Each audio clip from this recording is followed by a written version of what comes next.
Hi. For transition story this week, I'm going to read a little bit of The Boy at the Back of the Class by Anjali Q. Ralph. Now, some of the experiences mentioned in here don't necessarily relate to everybody, but the universal kind of truth of starting a new class is talked about in the book. So enjoy. Usually, the best thing about starting a brand new term is that you get extra pocket money to buy new stationery with. Every year, on the last Sunday of the summer holidays, my mum takes me on an extra special adventure to hunt down my stationery set for the new school year. Sometimes I get so excited that my feet feel jumpy inside and I don't know which shop I want to go to first. There aren't many nice stationery shops where I live. They only ever have boring dinosaur sets for boys and princess sets for girls. So, Mum takes me on the bus and train into the city, where there are whole streets of shops. Even huge department stores that look like tall blocks of flats from the outside. Last year, I found a space-themed set with pictures of an astronaut floating past the moon.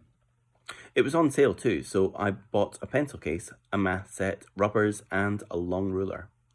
And I still had nearly £1 left over. The ruler is one of my favourite stationery pieces because the astronaut floats across it in water mixed with silver stars. I played with it so much that the astronaut got stuck to one side and couldn't be bothered to move again. But it wasn't my fault. Mr. Thompson, our teacher last year, had such a boring voice that my hands needed something to do. That's why it's important to have fun stationery with you in class, because you never know when you'll need to stop your brain from falling asleep or doing something that might get you into detention. This year, I bought a Tintin and Snowy set. I love Tintin. Even though he's only a character in a comic book and isn't real, I want to be just like him when I grow up. I think being a reporter and getting to solve mysteries and go on adventures must be the best job in the world.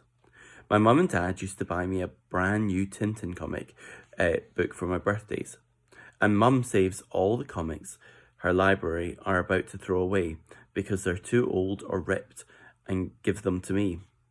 So I have a whole collection of them now. I've read them all at least 50 times.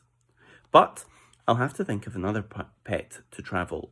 I'll have to think of another pet to travel with because I'm allergic to dogs.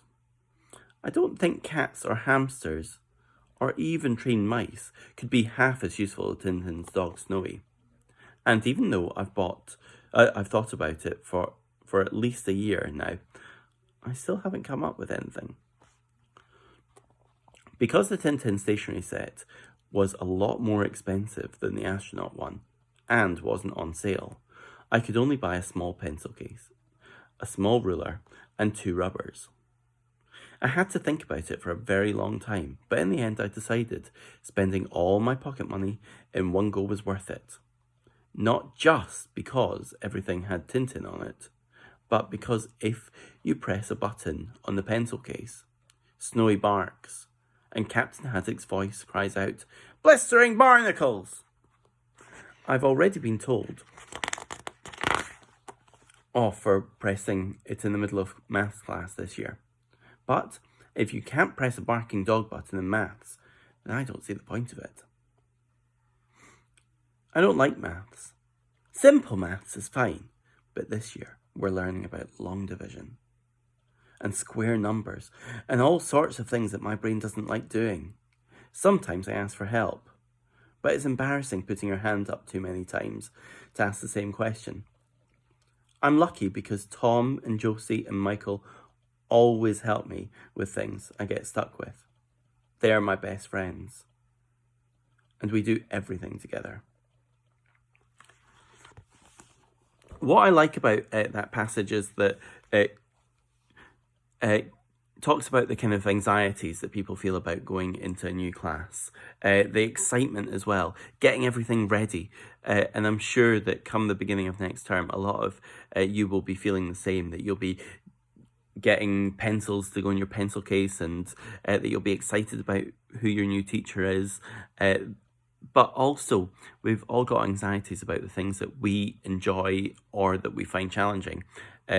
The boy in this story talks about how he doesn't enjoy maths because he feels anxious, because he doesn't want to put his hand up too often. And I know for a fact that many of you will have similar thoughts and feelings. So I hope you enjoyed it. And that's the transition book for today, The Boy at the Back of the Class. Thank you.